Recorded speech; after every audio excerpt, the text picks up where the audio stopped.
আল্লাহ তাআলা জান্নাত সৃষ্টি করার পর ফেরেশতাদের বললেন, যাও, দেখে আসো আমি আমার বান্দাদের জন্য কি প্রস্তুত করেছি।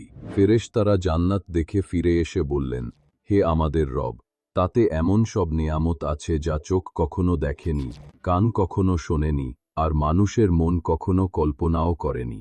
তারপর আল্লাহ জান্নাতকে কঠিন কষ্ট ও পরিশ্রম দিয়ে ঘিরে দিলেন।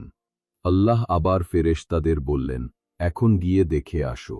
ফেরেশতারা ফিরে এসে বললেন, হে আমাদের রব, এখন ভয় হচ্ছে, হয়তো খুব অল্প সংখ্যক মানুষই এতে প্রবেশ করতে পারবে। এরপর আল্লাহ জাহান্নাম সৃষ্টি করলেন এবং ফেরেশতাদের বললেন, যাও, দেখে আসো আমি কেমন শাস্তি প্রস্তুত করেছি। ফেরেশতারা গিয়ে দেখে এলেন, আগুন, যন্ত্রণা, চিৎকার, অন্ধকার, ভয়ঙ্কর অবস্থা।